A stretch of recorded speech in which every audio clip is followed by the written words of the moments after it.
बड़े ही सम्मानपूर्वक आदरणीय केजरीवाल साहब। दोस्तों, अभी 4 दिन पहले जम्मू कश्मीर के अनंतनाग में आतंकवादियों के साथ मुठभेड़ करते हुए हमारे देश के 3 आर्मी ऑफिसर्स शहीद हो गए और कल एक चौथे आर्मी ऑफिसर जो कि जख्मी हुए थे, उन्होंने भी अस्पताल में दम तोड़ दिया। पूरा देश उनकी शहादत को सम्मान करता है। उनकी आत्मा को शांति मिले, भगवान उन्हें अपने चरणों में स्थान दे, इसके लिए मेरी आपसे गुजारिश है कि 2 मिनट खड़े होकर उनकी आत्मा की शांति के लिए हम सब लोग मौन रखेंगे।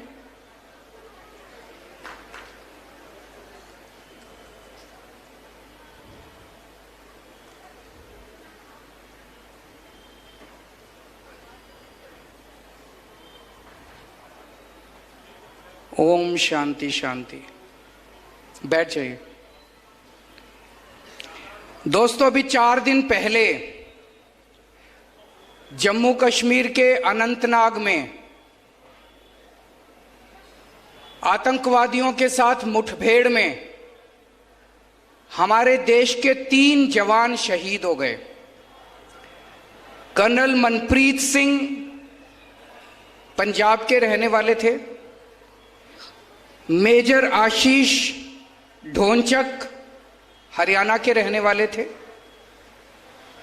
हुमायूं भट्ट जम्मू कश्मीर पुलिस में डीएसपी थे, 2 महीने की बेटी को पीछे छोड़ के गए हैं, और एक चौथे ऑफिसर जो कल शहीद हो गए। पूरा देश उनको सम्मान करता है, पूरा देश उनकी शहादत के ऊपर बहुत दुखी है। लेकिन दोस्तों, ज्यादा बड़ा दुख इस बात का है कि जिस वक्त उनकी शहादत की खबर आ रही थी, जिस वक्त वो आतंकवादियों के साथ मुठभेड़ कर रहे थे, मुठभेड़ करते हुए जिस वक्त वो शहीद हुए और शहादत की खबर पूरे देश में फैली, उस वक्त दिल्ली में भारतीय जनता पार्टी के हेडक्वार्टर के अंदर जश्न मनाया जा रहा था। हम ये मान सकते हैं कि जब बीजेपी वालों ने जश्न मनाना शुरू किया होगा तब तक खबर नहीं मिली होगी, लेकिन जिस वक्त वो जश्न मना रहे थे तब तक पूरे देश में खबर फैल चुकी थी। देश के प्रधानमंत्री, देश के रक्षा मंत्री, देश के गृह मंत्री, तीनों वहां पे बीजेपी हेडक्वार्टर में मौजूद थे और जश्न मना रहे थे। टीवी पे चल रहा था कि वहां पे हमारे 3 आर्मी ऑफिसर्स शहीद हो गए। क्या जश्न को रोका नहीं जाना चाहिए था? जश्न को बीच में रोकना नहीं चाहिए था? क्या जश्न मनाना सही था? पूरे देश को बड़ा दुख हुआ। मैं देख रहा हूं आज 1 लाख से ज्यादा लोग यहां मौजूद हैं। दूर तक, जहां तक नजर जा रही है, लोग मौजूद हैं। बारिश बार बार आ रही है, लेकिन लोग भी डटे हुए हैं। अभी तक लोगों के सर दिखाई दे रहे थे, अब कुर्सियां दिखाई दे रही है। सबने अपने सर पे कुर्सियां रख ली। आपको मैं नमन करता हूं, आपका शुक्रिया अदा करता हूं दिल से कि आप लोग यहां डटे हुए हैं। और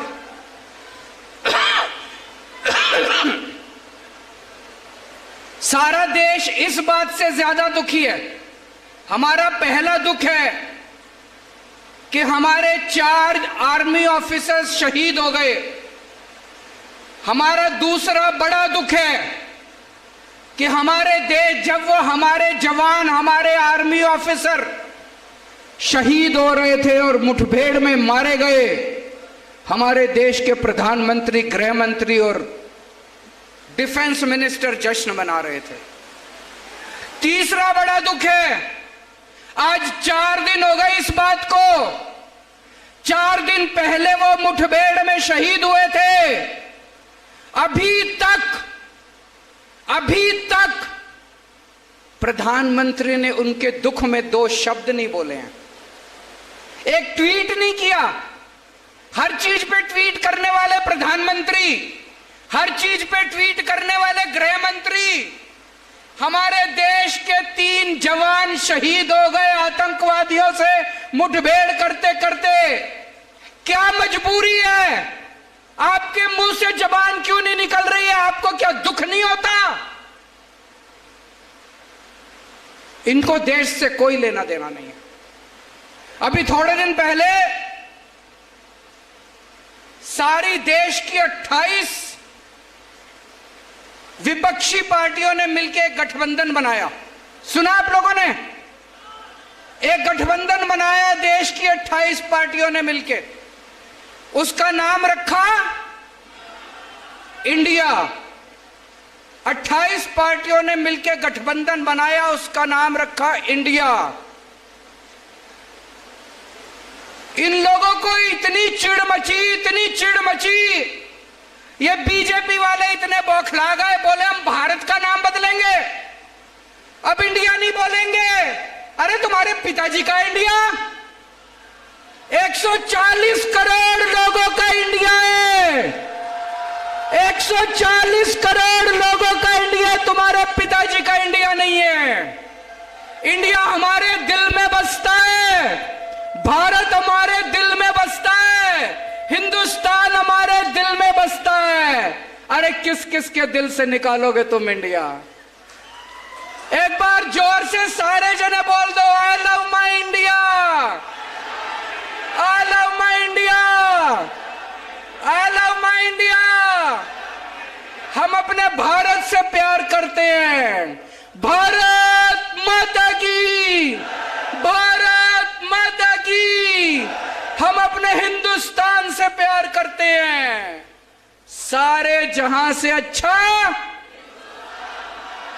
मैं बीजेपी वालों को चैलेंज करना चाहता हूं, हिम्मत है तो इंडिया का नाम बदल के दिखाओ तुम।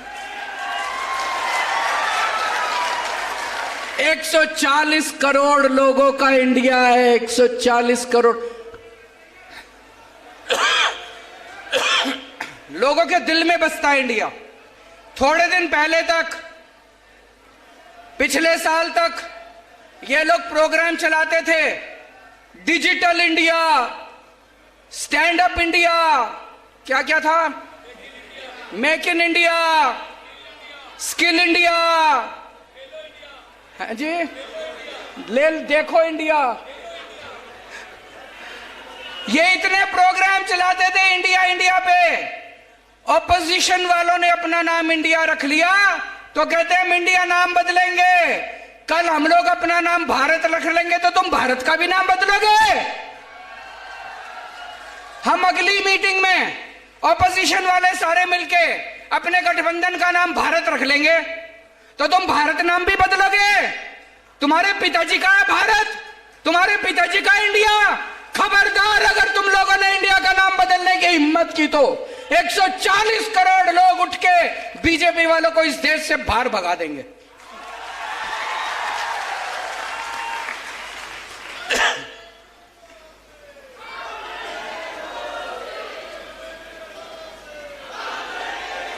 दोस्तों, पहले दिल्ली के लोग बहुत दुखी थे।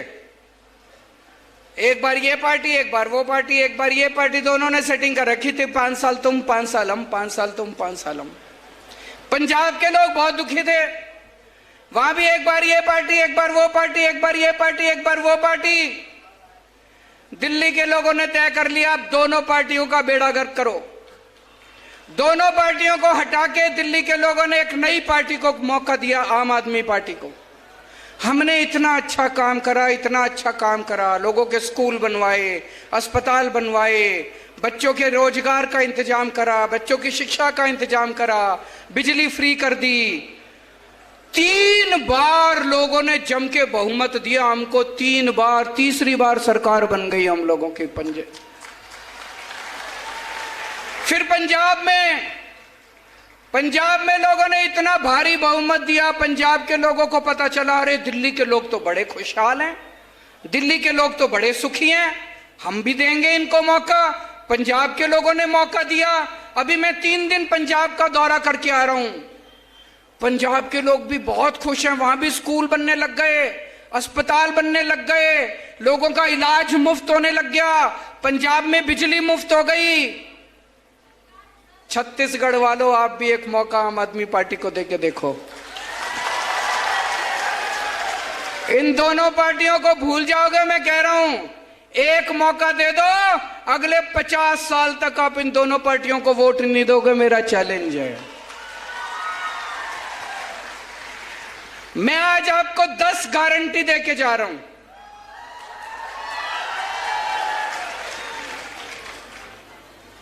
ये बीजेपी वाले आएंगे, कांग्रेस वाले आएंगे, कहेंगे शपथ पत्र है हमारा, संकल्प पत्र है, मैनिफेस्टो है। हमारा कोई मैनिफेस्टो नहीं होता, हम गारंटी देते हैं। आजकल इन्होंने हमारी गारंटी शब्द भी ले लिया। कांग्रेस वाले भी कहते हैं गारंटी देंगे, बीजेपी वाले भी कहते हैं गारंटी देंगे। उस पे भरोसा मत करना। केवल केजरीवाल की गारंटी असली गारंटी है, बाकी सब फर्जी गारंटी है। मैं आज आपको केजरीवाल की गारंटी देके जा रहा हूं। पहली गारंटी, आपके यहां बिजली आती है, पावर कट लगता है, बिजली जाती है, खूब जाती है बिजली, लंबा लंबा पावर कट लगता है। आज आपको गारंटी देके जा रहा हूं। पहले दिल्ली में भी 8-8 घंटे के पावर कट लगते थे। पंजाब में 1.5 साल पहले सरकार बनी है, उसके पहले 10-10 घंटे के पावर कट लगते थे। अब दिल्ली में 24 घंटे बिजली मिलती है, पंजाब में 24 घंटे बिजली मिलती है। एक मौका दे दो, 2 साल के अंदर आपकी 24 घंटे बिजली कर दूंगा पूरे छत्तीसगढ़ के अंदर। बिजली के बिल ज्यादा आते हैं कि नहीं आते? दिल्ली में बिजली मुफ्त कर दी, पंजाब में बिजली मुफ्त कर दी। एक मौका दे दो, सरकार बनने के 3 महीने के अंदर आपकी बिजली मुफ्त कर दूंगा। लेकिन एक बात है, बिजली मुफ्त भी कर दी, लेकिन कई लोग ऐसे हैं जिनके फर्जी बिजली के बिल आए हुए हैं, पुराने आ रखे हैं कि नहीं आ रखे? किसी के 10,000 का, किसी का 20,000 का। जब बिजली के बिल ठीक कराने जाते हो तो बाबू कहता है 5,000 रुपए दो, नहीं तो बिजली का बिल ठीक नहीं करूंगा। कहता है कि नहीं कहता? आपके 30 अक्टूबर, अभी जो 30 अक्टूबर आने वाली है, 30 अक्टूबर तक के सारे पुराने बिजली के बिल माफ कर देंगे और आगे आपके बिजली मुफ्त कर देंगे। दिल्ली में भी किया था, पंजाब में भी किया था। पंजाब में हमारी 16 मार्च को सरकार बनी थी। 31 दिसंबर तक के पहले जितने बिजली के बिल थे सारे माफ कर दिए, सारे जीरो कर दिए। अब पंजाब में भी लोगों के बिजली के बिल जीरो आते हैं, दिल्ली में भी लोगों के बिजली के बिल जीरो आते हैं। फोन करके पूछ लेना। दूसरी गारंटी, शिक्षा की गारंटी। आपके बच्चे, मैं पूछना चाहता हूं, यहां पे कितने लोगों के बच्चे सरकारी स्कूल में पढ़ते हैं? हाथ खड़े करें। सरकारी स्कूल से खुश हो? खराब है सरकारी स्कूल? आपके बच्चे मेरे बच्चे, आपके बच्चों को मैं अपना बच्चा मान के, जैसी शिक्षा मैंने अपने बच्चों को दी है, ऐसे शानदार सरकारी स्कूल बना दूंगा। दिल्ली में सारे सरकारी स्कूल बदल दिए, पंजाब में सिलसिला शुरू हो गया। पहला सरकारी स्कूल अभी शानदार बनाया है, दिल्ली पंजाब के भी सारे स्कूल ठीक कर रहे हैं। छत्तीसगढ़ के सारे सरकारी स्कूल इतने शानदार बना देंगे, लोग अपने बच्चों को प्राइवेट से निकाल निकाल के सरकारी स्कूल में भर्ती कराएंगे। आपके बच्चों की जिम्मेदारी लेके जा रहा हूं।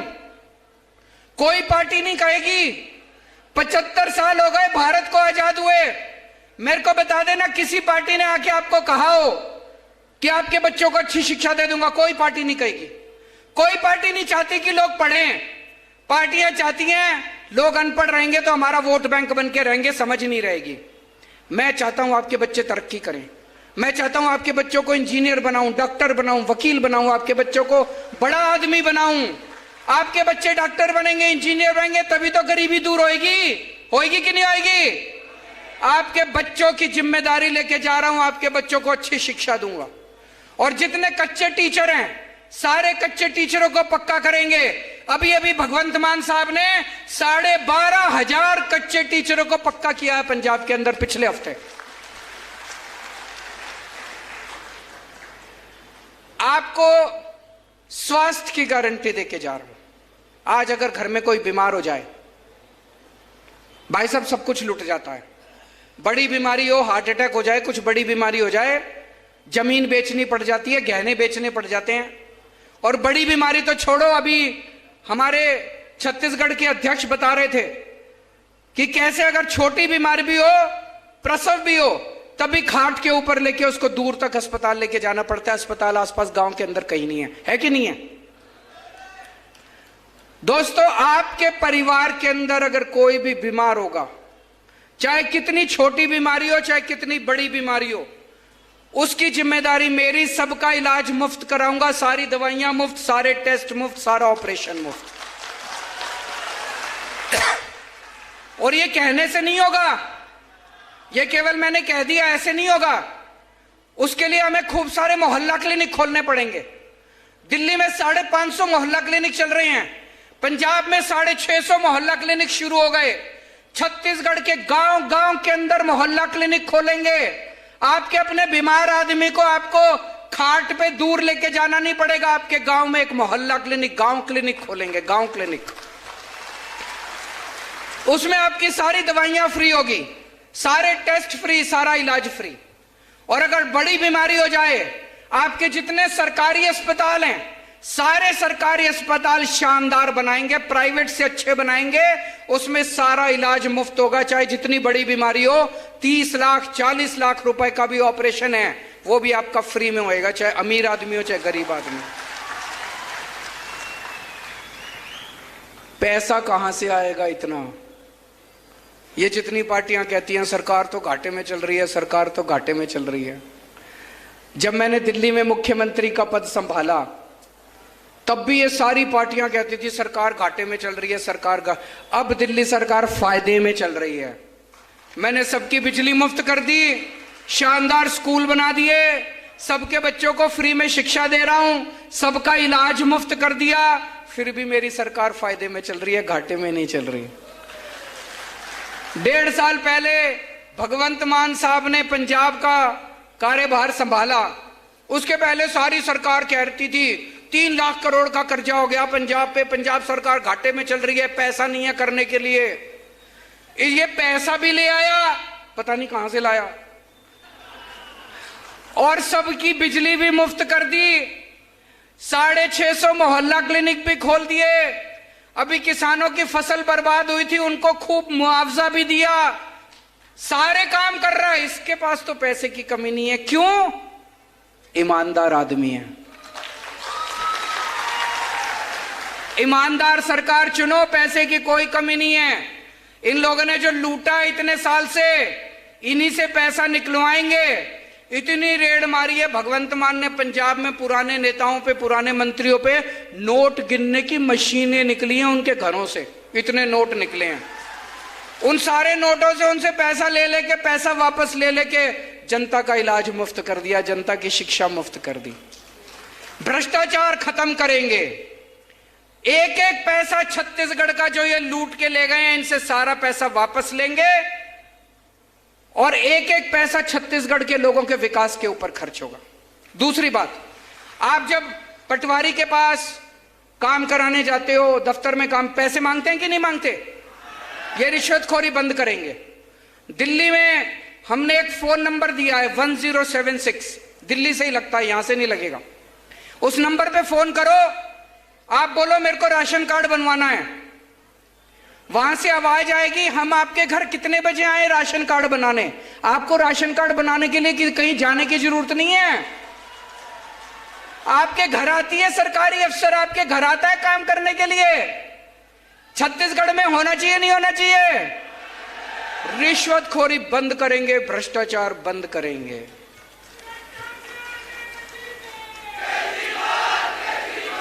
रोजगार का इंतजाम करेंगे अपने बच्चों के लिए। आज हमारे इतने सारे युवा यहाँ पे बेरोजगार घूम रहे हैं, दिल्ली में हमने लगभग 12 लाख बच्चों के लिए रोजगार का इंतजाम किया। 12 लाख बच्चों के लिए। अभी पंजाब में 1.5 साल हुआ है सरकार बने, इन्होंने 36,000 सरकारी नौकरियां निकाली हैं। पटवारी की, सब इंस्पेक्टर की, क्लर्क की, इस डिपार्टमेंट में, उस डिपार्टमेंट, पुलिस में 36,000 सरकारी नौकरियां बिना रिश्वत के, बिना सिफारिश के, मेरिट के आधार के ऊपर सबको नौकरी मिली। मैं देख रहा था सोशल मीडिया पे, गांव गांव के अंदर पंजाब में ढोल बजा रहे हैं, हमारे गांव के लड़के को नौकरी, सरकारी नौकरी मिल गई, हमारे गांव के लड़के को सरकारी नौकरी मिल गई। क्यों ढोल क्यों बजा रहे हैं? पहले सबको पता था रिश्वत देके होती थी, बिना रिश्वत के गरीबों के बच्चों को, आम लोगों के बच्चों को सरकारी नौकरियां मिल रही हैं। छत्तीसगढ़ में भी आपके लिए नौकरी का इंतजाम करेंगे। अभी 3 लाख प्राइवेट नौकरियों का इंतजाम किया है भगवंत मान ने। 3 लाख, 36,000 सरकारी नौकरियां दी हैं, 3 लाख प्राइवेट नौकरियों का इंतजाम किया है। और जब तक आपके लिए भी, आपके बच्चों के लिए भी नौकरी का इंतजाम करेंगे, और जब तक नौकरी नहीं मिलती तब तक 3,000 रुपए हर महीने बेरोजगारी भत्ता दिया जाएगा हर बेरोजगार को। जितनी हमारी मां बहनें हैं, 18 साल से ऊपर की हर महिला को 1,000 रुपए महीना उनके खर्चे के लिए दिया जाएगा। हमारी बेटियां हैं, कॉलेज जाना है, कॉलेज जाने के पैसे नहीं है, कई लड़कियों की पढ़ाई छूट जाती है, उनकी कॉलेज की पढ़ाई पूरी हो जाएगी। कोई महिला है, गृहिणी है, घर में पैसे की कमी है, बच्चे को, छोटे बच्चे को दूध नहीं पिला पाती, 1,000 रुपए महीना होगा, दूध पिला लेगी अपने बच्चे को। माँ है, कोई बेटी आती है घर, माँ का मन करता है बेटी के हाथ में पैसे रख दूं, उसके पास पैसे नहीं है, बेटे की तरफ देखती है। अब उसको, माँ को किसी बेटे से पैसे लेने की जरूरत नहीं है, अब वो अंदर जाएगी, अपनी पोटली से आम आदमी पार्टी वाले 1,000 रुपए निकालेगी और उसके हाथ में रख देगी, अपनी बेटी के हाथ में। दिल्ली में हम सबको तीर्थ यात्रा कराते हैं, अयोध्या ले जाते हैं, हरिद्वार ऋषिकेश ले जाते हैं, द्वारकाधीश ले जाते हैं, रामेश्वरम ले जाते हैं, साईं बाबा ले जाते हैं, मथुरा वृंदावन ले जाते हैं, पुरी ले जाते हैं। बुजुर्गों को तीर्थ यात्रा कराते हैं, आना जाना, खाना पीना, रहना सब फ्री। घर से बस लेके जाती है, ट्रेन में बिठाती है, एसी ट्रेन में ले जाते हैं, एसी होटल में रुकवाते हैं, सारा कुछ फ्री। इतना आशीर्वाद देते हैं बुजुर्ग, इतना आशीर्वाद देते हैं। छत्तीसगढ़ के भी सारे बुजुर्गों को तीर्थ यात्रा कराऊंगा मैं, जहां कहोगे वहां ले जाएंगे, जिस तीर्थ यात्रा पे आपका मन करता है वहां लेके जाएंगे। अगर कोई दिल्ली का या पंजाब का रहने वाला कोई पुलिस वाला शहीद हो जाए, दिल्ली में पहले उसकी विधवा को एक सिलाई मशीन देती थी सरकार, ये तो अपमान है। अगर कोई पुलिस वाला अपनी ड्यूटी करते हुए शहीद होता है, उसकी विधवा को एक सिलाई मशीन मिलनी चाहिए। अगर कोई दिल्ली या पंजाब में रहने वाला कोई सैनिक बॉर्डर पे शहीद हो जाए, हमने अब इंतजाम किया है, कोई भी ऐसे पुलिस वाला या सैनिक शहीद होता है, उसके परिवार को 1 करोड़ रुपए की सम्मान राशि मुख्यमंत्री खुद उनके घर दे के आते हैं। मैं भी उनके घर दे के आता हूं, मान साहब भी उनके घर दे के आते हैं। छत्तीसगढ़ में भी इसको लागू करेंगे। करना चाहिए नहीं करना चाहिए? जितने कच्चे कर्मचारी हैं, मेरे को पता चला खूब हड़ताल पे, 24 घंटे बेचारों को हड़ताल पे रहना पड़ता है, सारे कच्चे कर्मचारियों को पक्का करेंगे। 28,000 कर्मचारियों को अभी तक मान साहब ने पक्का कर दिया है पंजाब के अंदर। 28,000 सारे कच्चे कर्मचारियों को पक्का करेंगे और ये ठेका प्रथा बंद करेंगे। और सबसे बड़ी बात, आज ये यहाँ पे ढेर सारे आदिवासी समाज के लोग आए हुए हैं। देश को आजाद हुए 75 साल हो गए, इन 75 सालों में सबकी तरक्की हो गई, आदिवासी समाज पिछड़ा रह गया। आदिवासी समाज के साथ सौतेला व्यवहार हुआ है। कोई सरकार, आदिवासी समाज जंगलों में रहता है और सारे इन बड़े बड़े नेताओं की, उद्योगपतियों की नजर, गंदी नजर आपके जल, जंगल और जमीन पे रहती है।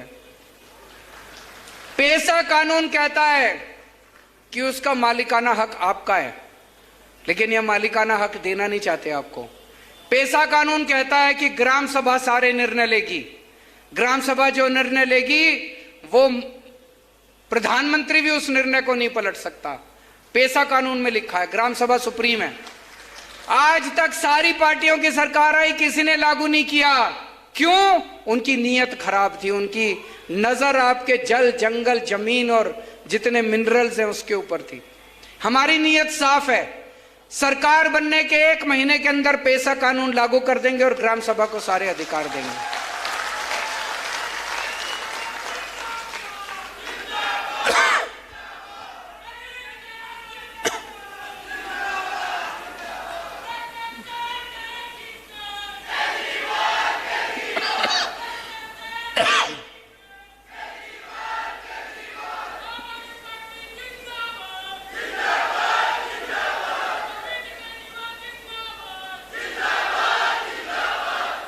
जवान फिल्म के बारे में सुना है? किस किस ने देख ली? बाकी जने भी देख लेना, बहुत अच्छी पिक्चर है। शाहरुख खान का उसमें एक डायलॉग है, देखा सोशल मीडिया पे चल रहा है डायलॉग शाहरुख खान का। शाहरुख खान कहते हैं वोट डालने जाओ तो ये लोग वोट मांगने आएंगे, धर्म के नाम पे वोट मांगेंगे, जाति के नाम पे वोट मांगेंगे। धर्म के नाम पे वोट मत देना, जाति के नाम पे वोट मत देना। जब वोट मांगने आए तो उनसे पूछना हमारे बच्चों की शिक्षा के लिए क्या करोगे।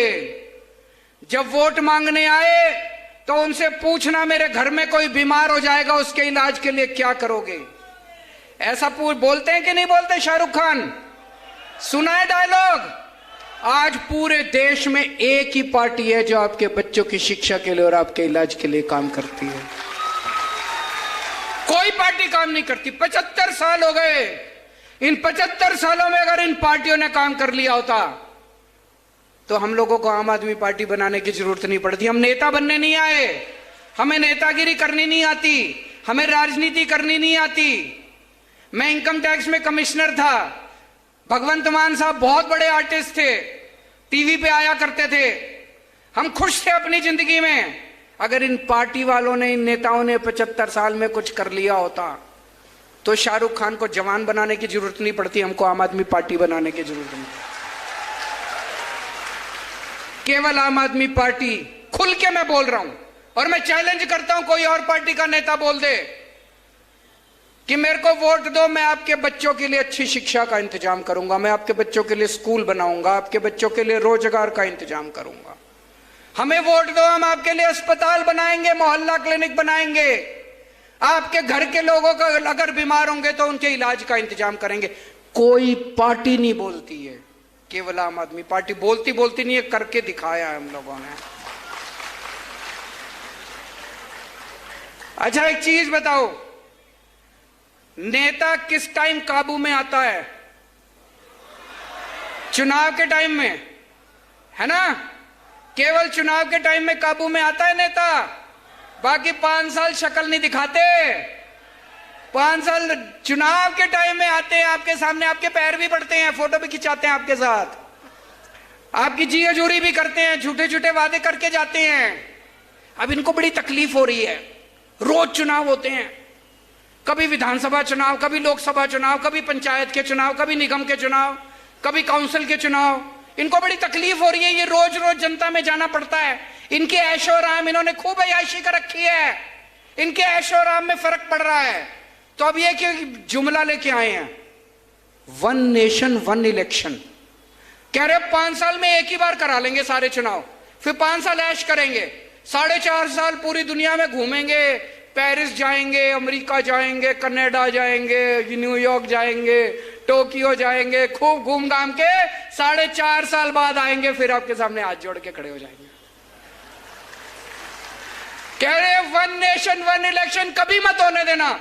मैं तो कहता हूं हर महीने चुनाव होने चाहिए ताकि आपके बीच में आते रहे नेता। होना चाहिए कि नहीं होना चाहिए? ये इनकी नीयत खराब है, इनके दिल में खोट है, काला है इनके दिल में, जो कह रहे हैं 1 नेशन 1 इलेक्शन।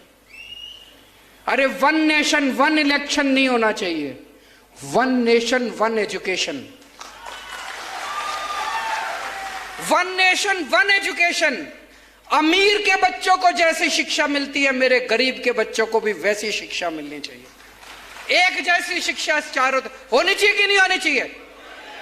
जिस स्कूल में अमीरों के बच्चे पढ़ते हैं, जैसी शिक्षा अमीरों के बच्चों को मिलती है, ऐसे ही सरकारी स्कूल होने चाहिए। ऐसी शानदार शिक्षा मेरे किसानों को और मजदूरों को, आदिवासियों को, दलितों को वैसी शिक्षा मिलनी चाहिए। मिलनी चाहिए कि नहीं मिलनी चाहिए?